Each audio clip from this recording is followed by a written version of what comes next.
En Côte d'Ivoire, les défis environnementaux persistent. Chaque année, le pays produit 400 000 tonnes de déchets plastiques. Seulement 5 à 20% de ces déchets sont recyclés. Abidjan, commune d'Abobo, il est 10 h. Dans cette vaste zone qui longe la forêt du Banco, poumon vert d'Abidjan, de tentaculaires garages automobiles à perte de vue. Au milieu de ces innombrables véhicules, pour la plupart vétustes, une opération de vidange est en cours. Bon, au fait, c'est la vidange qu'on est en train de faire. Ce type de vidange-là, au moins, on peut faire 15 à 20 véhicules par semaine. On peut récupérer 10 litres par camion. Et puis, il y a des gens qui viennent payer avec nous, moins 60 à 70 000. 60 à 70 000 francs CFA, c'est le prix d'un cubiténaire, soit 1000 litres d'huile de vidange, que Daouda stocke régulièrement pour la vente. Cette huile-là, quand nous la récupérons, nous allons directement la renverser dans le cubiténaire qui est derrière ici. Voilà. C'est ici que nous renversons l'huile de vidange. Jusqu'ici, l'huile de vidange était laissée à l'abandon, utilisée comme combustible ou simplement rejetée dans la nature, causant de graves problèmes environnementaux. Un seul litre de cette huile noire peut polluer jusqu'à 1 km² de lagune. Mais depuis un certain temps, ce résidu d'entretien de véhicules est devenu, vous allez le voir, une matière précieuse. C'est un constat implacable et incontestable. Nous produisons de plus en plus de déchets. Le plus connu d'entre eux est probablement le plastique. En l'espace d'à peine 2 décennies, la production annuelle de déchets plastiques dans le monde a doublé, passant de 180 millions à plus de 350 millions de tonnes. La Côte d'Ivoire fait également face à ce fléau. Pour répondre, l'État ivoirien s'est lancé dans un vaste plan national de gestion des déchets en favorisant le recyclage. Conséquence, des filières émergent, comme celle du recyclage plastique, mais aussi du recyclage de l'huile pour moteur. Dans les deux cas, il est question de préserver la planète, tout en faisant du business.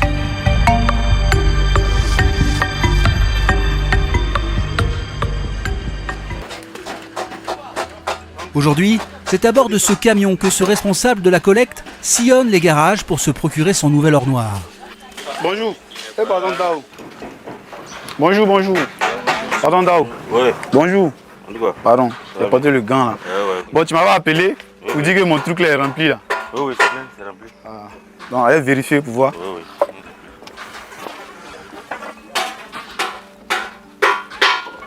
Ok, c'est bon. C'est bon, non? C'est bon, c'est bon. Nous sommes sur le 6e site. On est venu récupérer de l'huile de vidange.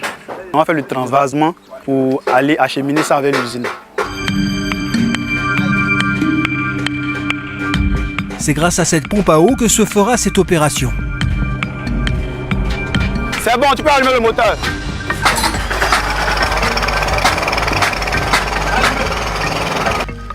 Dans ce camion, c'est en moyenne 7000 litres d'huile usagée que Soumaoro embarque toutes les 2 semaines. Après la collecte, direction l'usine de Koumassi, où cette huile noire connaîtra une nouvelle vie. L'huile de vidange collectée à travers divers sites atterrit dans cette usine de Koumassi. L'usine a une capacité de traitement de 30 000 litres d'huile usagée par jour. Bonsoir monsieur. Oui, comment ça va? Ça va. Nous avons pu enlever sur le site d'Abobo 6 000 litres. 6 000 litres? Oui. Ok, c'est bon. Donc on va commencer à décharger.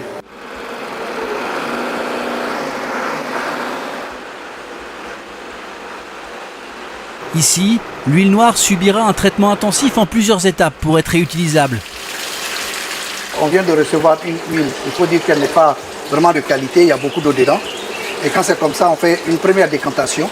Quand on reçoit les huiles usagées, dans les huiles usagées, vu que c'est noir, souvent il y a des objets solides à l'intérieur, donc qui peut endommager nos pompes. Ce qui fait qu'on fait d'abord une première décantation des déchets solides que vous voyez là. Et après ça passe, ça revient, ça vient dans une cuve de 4000 litres. Donc il y a 4 mètres cubes là. Après cette étape, l'huile est acheminée vers une citerne à travers un système motorisé pour être stockée en vue d'une meilleure décantation. Donc ça c'est la cuve pour la décantation après la réception des huiles dans le bac de réception. Ça nous permet de conserver ces huiles ici pendant 24 heures, voire 48 heures. Automatiquement, juste après, l'huile se sépare des autres produits. Après l'avoir séparée des autres produits par décantation, l'huile reste toujours noire et inutilisable. Oui. Pour la rendre propre, elle doit subir une dernière opération de purification appelée la distillation thermique. Ici, c'est le chaudron. C'est le chaudron qui fait la distillation. Ça veut dire qu'à chaque étape de chaleur, à un niveau de la chaleur, je prends l'eau par exemple, jusqu'à 120 degrés, tout ce qui est humide à l'intérieur va être récupéré. Donc comme par le système que je vous ai expliqué, le système de vapeur, ça passe dans le condensat et c'est récupéré dans un récipient. Voilà. Vous voyez, vous avez plusieurs récipients qui sont juste à côté. Donc là, il y a un récipient qui récupère l'eau. Et une fois que l'étape de l'eau est finie, qu'on est passé par exemple à 200 degrés, on commence à récupérer tout ce qui est combustible. Après 200 degrés jusqu'à 300 degrés, on arrête, on ferme la vanne de la réception du combustible et on ouvre celle de l'huile de base. Parce que c'est maintenant l'huile de base qui commence à partir de 300 degrés. Pour faire simple, cette machine chauffe le liquide noir à très haute température jusqu'à environ 1000 degrés. À cette température, l'huile se purifie en se séparant des autres substances. Ibé, ça va? Vous avez produit finalement quel type d'huile? SAE 50? 50. Huile 50, SAE 50, d'accord. Vous avez fait combien? 6 000 litres. 6 000 litres. Tu as envoyé une partie déjà pour le conditionnement. Ils sont en train de conditionner. Après 4 heures de traitement, l'huile noire sort clarifiée et fin prête à commencer une nouvelle vie. Donc vous voyez ici on a la dernière étape, l'huile usagée que nous avons collectée un peu partout sur le territoire ivoirien. Après le traitement, nous révalorisons cette huile, donc là elle est révalorisée. Après l'avoir traitée, pour obtenir une huile de base, on l'a mélangée aux additifs qui lui permettent de devenir du SAE 50. Donc pour les moteurs vieillissants de plus de 5 ans. Tout type de moteur c'est monograde, que ce soit essence ou que ce soit diesel. Voilà, donc ces moteurs peuvent utiliser ces huiles. Et ce cycle se reprend autant de fois que vous voulez. C'est pourquoi on dit que l'huile est, disons, le recyclage des huiles fait partie de l'économie circulaire. À sa place. Et après, tu envoies ça dans le truc. L'économie circulaire, c'est ce système où tout se recycle et se réutilise. Plutôt que de jeter, on répare, on transforme et on redonne une nouvelle vie aux déchets. Oui, la couleur est Un modèle durable dans lequel cette entreprise a investi environ 2 milliards de francs CFA. Si l'objectif est de préserver l'environnement, le recyclage permet aussi de faire recette grâce à la vente des produits comme cette huile. Ce matin, ce camion est en plein chargement. 10 000 litres d'huile recyclée prête à la distribution embarquent. Où l'étiquette? Il faut enlever. Ce type de livraison, on le fait quotidiennement. Ça varie, hein. Souvent, on peut livrer 500 bidons, ça dépend de la commande du client. Une fois le camion chargé, direction Yopougon à 20 km de là pour une série de livraisons.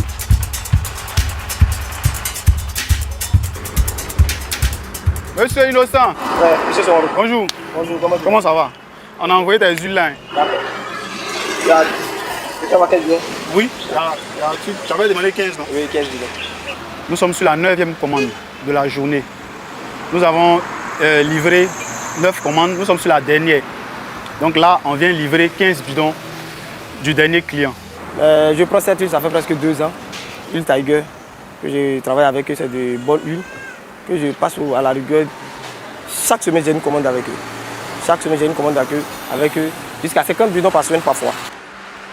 Pour ce commerçant, acheter cette huile est aussi une occasion de participer à la préservation de l'environnement. Vraiment, c'est une bonne occasion pour l'environnement. Parce qu'une fois que les huiles usées sont déversées dans le pays, d'abord ça salit tout l'environnement. Dieu merci, aujourd'hui, ils ont un moyen de le récupérer pour retravailler ça aussi. Selon les douanes ivoiriennes, environ 85 millions de litres d'huile de moteur sont entrés sur le territoire ivoirien en 2020. Les 4 usines de traitement que possède la Côte d'Ivoire n'ont réussi à traiter que 10 millions de litres, soit un peu plus de 10% seulement. Face à ce risque écologique, l'État ivoirien a pris en 2021 un décret encadrant le secteur de l'huile usagée de moteur. Mais d'autres produits représentent également un danger pour l'environnement. C'est le cas du plastique. À Figayo, dans la commune de Yopougon, le soleil est au zénith. Sous une chaleur accablante, un homme est au travail. Sans aucune protection, Maxime fouille dans les dépotoirs à la recherche d'objets plastiques. Je suis en train de trier les objets plastiques. Quand j'ai fini de les collecter, je les mets dans les gros sacs ou bien les bibacs ou bien les filets. Parce qu'il faudrait que ça soit en quantité avant d'aller à la vente. Je les récupère puisqu'il y a une société qui doit venir les acheter après avec moi. Dans ces décharges, il peut collecter jusqu'à 100 kg de déchets plastiques par jour. La collecte aujourd'hui est entassée dans ses filets et attend d'être vendue.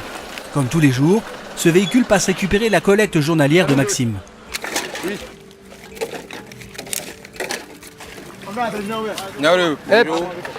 Comment tu vas? Ouais, ça va. Donc tu dis que tu as 2 filets? Oui, il y a 2 filets, c'est pourquoi il t'a appelé. Donc on va essayer de voir ce qu'on peut faire, on va peser et puis envoyer ça au compostage. Ok, il n'y a pas de problème.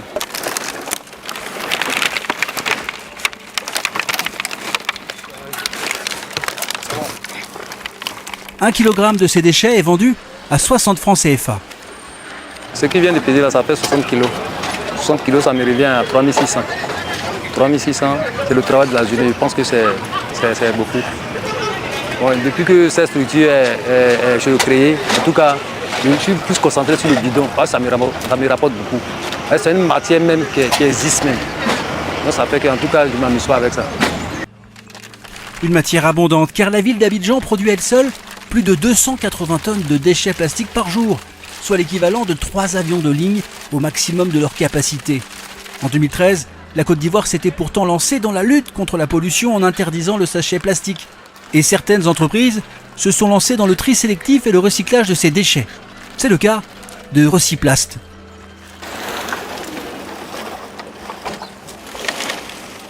Donc bonsoir Gary, comment ça va? Bon, voilà ce qu'on a pu collecter.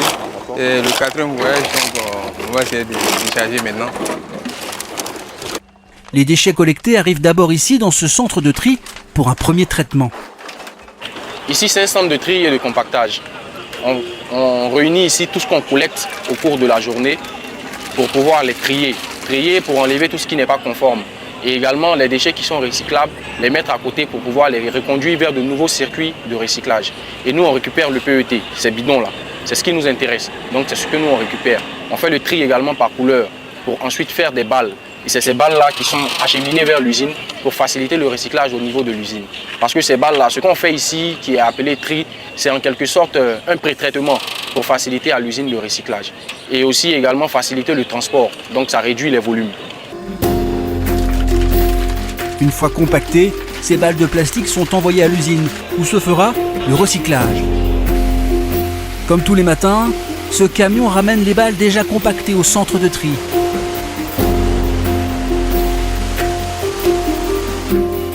Chaque jour, il décharge environ 3 tonnes de plastique pour la seule commune de Yopougon. Certains déchets plastiques ont bien plus de valeur que d'autres. Alors il faut comprendre que là, nous nous spécialisons dans la collecte des déchets de la famille du PET. Ces PET sont composés essentiellement de 3 typologies de plastique. Le HDPE, le PET même qui est la bouteille elle-même transparente et l'étiquette qui est en BOPP. Ici, Recyplast, avec sa ligne de production, est capable de séparer toutes ces différentes familles de plastique et ramener les bouteilles PET en matière première exportable.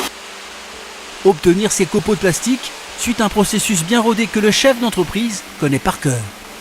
Les déchets que nous recevons ici dans cette usine, nous les passons dans le procédé de transformation qui est un procédé mécanique. Les balles sont décomposées, triées, il peut y avoir encore des impuretés dans les balles.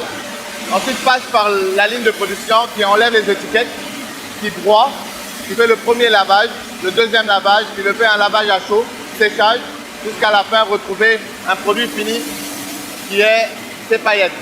Donc cette bouteille d'eau se termine en procédé avec des paillettes qui sont maintenant une matière première réutilisable dans l'industrie plastique en Europe. Chaque jour, l'usine produit entre 2 et 3 tonnes de paillettes de plastique qui sont revendues à des industriels en Europe. Participer à la protection de l'environnement en faisant recette, un projet dans lequel Salamé Naïef s'est lancé en 2018. Il a investi environ 400 millions de francs dans ce projet, un investissement conséquent que l'homme tente tant bien que mal de rentabiliser. J'ai le sentiment de participer à la préservation de l'environnement parce que collecter à travers une entreprise qui génère des emplois et qui arrive à intercepter 1200 tonnes à 1500 tonnes de déchets plastiques, c'est 1500 tonnes de CO2 en moins dans l'environnement. Oui, pour une entreprise, une jeune entreprise, je dirais que c'est beaucoup pour ce qu'elle fait. Mais on n'est pas là, nos ambitions sont plus grandes. On pousse à toucher les 18 000 tonnes de déchets plastiques valorisés chaque année. Et là, c'est au fur et à mesure. Malheureusement, l'environnement financier, bancaire n'est pas très touché par ce business.